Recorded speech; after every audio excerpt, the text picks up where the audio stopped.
De volta com o nosso Hora D. Agora sim começa mais um dia de sabatinas aos candidatos à Prefeitura de São Luís.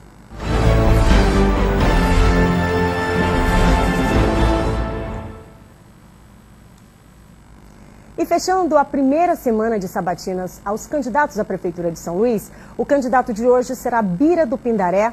O tempo passa a começar a correr a partir de agora, candidato. Bira do Pindaré tem 51 anos, é do município de Pindaré-Mirim. É formado em Direito, trabalhou como bancário e professor também. Foi deputado estadual entre os anos de 2010 a 2014.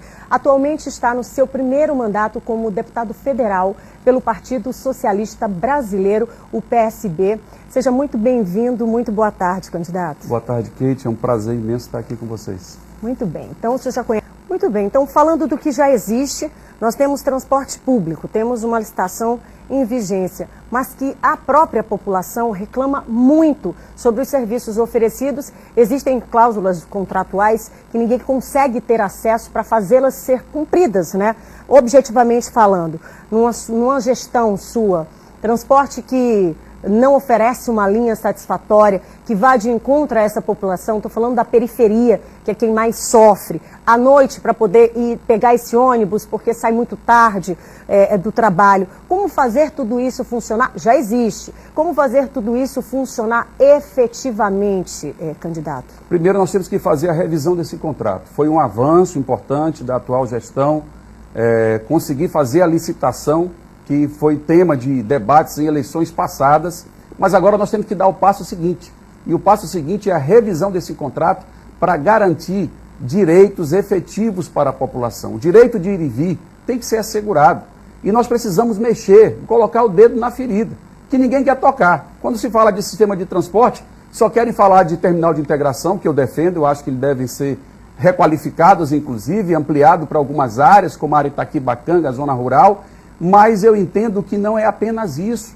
Nós temos que mexer na estrutura tarifária. Eu estou defendendo a implantação do bilhete único ilimitado. Essa é a nossa proposta, que vai garantir que as pessoas tenham uma economia no seu bolso e que possa facilitar essa mobilidade na cidade. Ninguém mais ser obrigado a ter que ir no terminal de integração para fazer a troca de ônibus. Ninguém mais ter essa limitação de horário ou de quantidade de viagens. Você tem total liberdade de usar aquele bilhete para ir para onde você quiser, quantas vezes você quiser, durante o período adquirido. Se você adquiriu por 4 horas, você vai ter essa liberdade plena. Se adquiriu por um dia, ou por uma semana, ou por um mês, porque essa é a nossa proposta, de flexibilizar, permitindo que o trabalhador e a trabalhadora, que é quem usa o sistema de transporte coletivo, possa se planejar e fazer uma economia no seu bolso. Então eu estou colocando o dedo na ferida.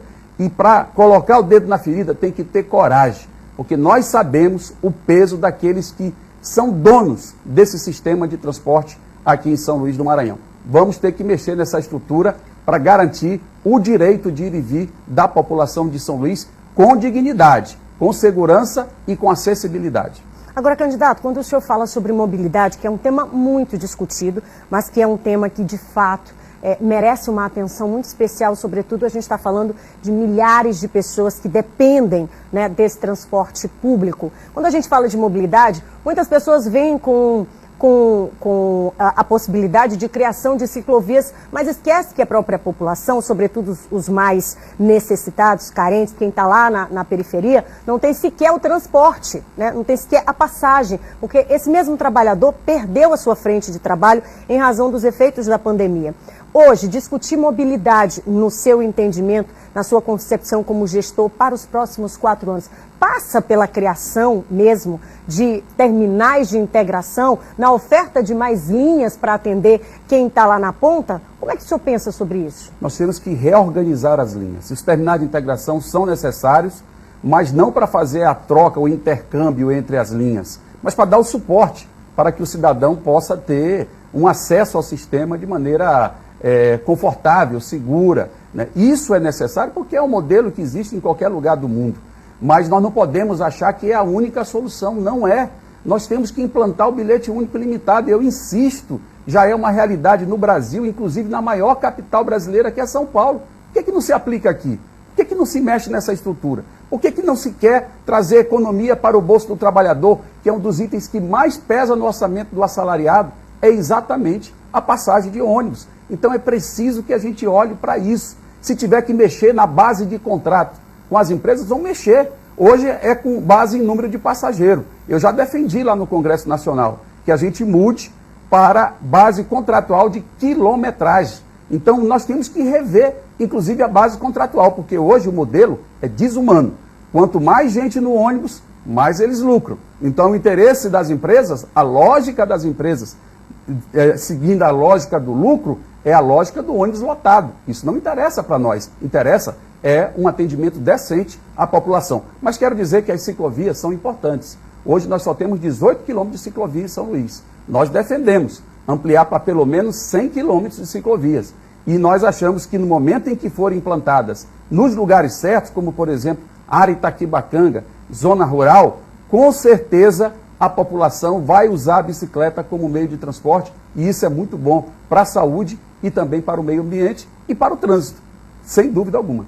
Ainda falando do transporte coletivo, candidato, o senhor falou ainda há pouco da segurança. Dentro desses veículos, é o que a população menos se sente hoje é segura, em razão de diversas ocorrências registradas, trabalhadores que levam um pouco que já tem. É uma responsabilidade, uma vez que a gente sabe que está regimentado ali com a responsabilidade também da prefeitura, mas hoje não se tem essa discussão. O senhor pretende, então, discutir também, entrar de forma efetiva numa possível gestão, também atuando com relação a essa questão da segurança dentro dos coletivos? Sem dúvida nenhuma, e a nossa Guarda Municipal poderá nos ajudar através de serviço de inteligência, de vídeo monitoramento, auxiliando as forças policiais para que a gente possa coibir essas práticas de assalto no sistema de transporte coletivo. Sabemos que não é uma situação fácil, porque ela é generalizada no Brasil inteiro, mas nós temos que ter a iniciativa de tomar providências para ajudar a enfrentar essa situação, e assim faremos.